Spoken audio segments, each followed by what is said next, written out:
My name's Nat from the Book Typesetters, and I'd like to share a story with you. This story is of Heardred's Hill. It's the most complex typesetting project that we've had to date. We were approached by Ros Holmes and her family and asked if we were able to help her republish a book which her mother had written, Joan Allens, back in 1977.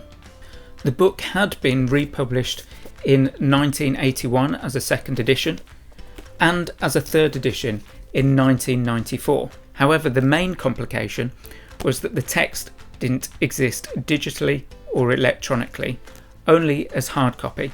Bethany Enterprises originally published the first 3 editions of Heardred's Hill and have since ceased trading. However, before they closed, they did pass all of the material that they had over to Ros and her family so that they could use this in the future to republish a new version of Heardred's Hill. So this was fantastic news, as it meant that Ros could provide us not only with the second edition and the third edition of the book, but also the original manuscript which was used to produce the third edition. We met with Ros and her family over a coffee to discuss what she wanted to achieve with the project. She was looking for a new special edition to be produced 20 years after the third edition, and this special edition would be slightly revised and updated so it looked more modern. They still had a lot of interest in people buying the book and wanted this refreshed version as a celebration of Joan's life and the book that explained so much history about the area in Warwickshire. So the first step in the process before we could start any typesetting was to digitise the hard copy that we'd been presented with. The best version for us to work on for this purpose were the single pages of the original manuscript presented by the original publishers. So the first step in the digitisation process was to scan every page of the original manuscript. Most of the pages we had to scan twice, and this was because most of the pages had illustrations as well as text on. We scanned the text in black and white, which gave the best quality for producing the text, and we also scanned the pages as grayscale, which gave us the best quality for the black and white illustrations and photographs in the book. Once that scanning was complete, we extracted the images from the high quality grayscale scans that we'd completed, and we processed the black and white text scans through an OCR, that's optical character recognition software, to convert the scanned images of that text into editable text. During that process, we checked to make sure that the OCR conversion gave an accurate representation of the text, converting it from physical to digital. So now we had a digital representation of the physical book. The next step was our usual typesetting process.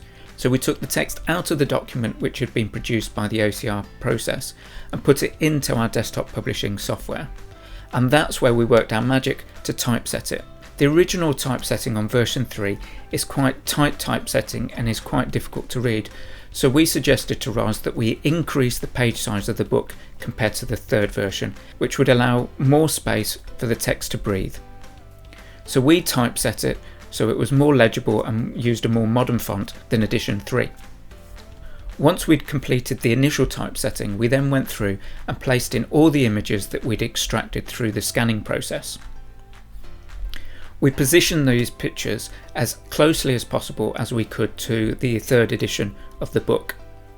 Ros had explained in our meeting that one of the original illustrators from the book wasn't so happy on some of the illustrations that he had done. So Ros presented us with some new illustrations to replace some of the older ones in there. There was some additional text and images which Ros wished for us to put into the book to make this the special 4th edition.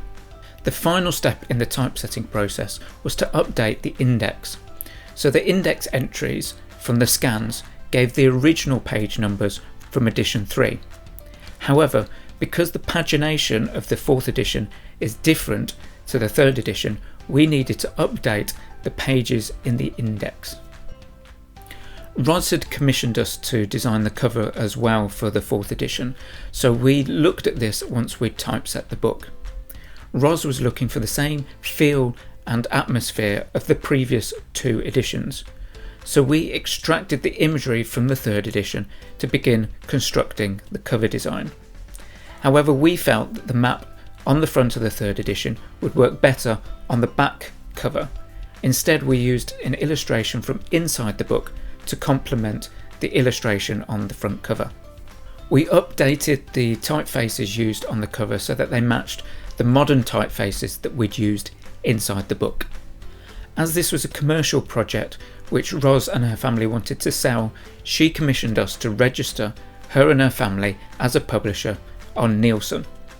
So we set up Hillside Spirits with Nielsen on her behalf and purchased the ISBN for the book. Once this registration was complete and we had the ISBN, we created an ISBN barcode to go on the back cover, and we also created a Hillside Spirits logo to go on the back cover and on the spine of the book. Once the book was fully typeset and the cover design had been completed, we put Ros in touch with Imprint Digital down in Exeter so that they could then produce the printed copies for her. While they were doing that, we updated the Nielsen database for Ros so that Heardred's Hill would appear on there against the ISBN that she had purchased. The project took about 6 weeks to complete, and we were in touch with Ros the entire time through face-to-face meetings, emails, telephone or text messages. Ros and her family were a pleasure to work with through the whole process, and it was an absolute delight to work on Heardred's Hill.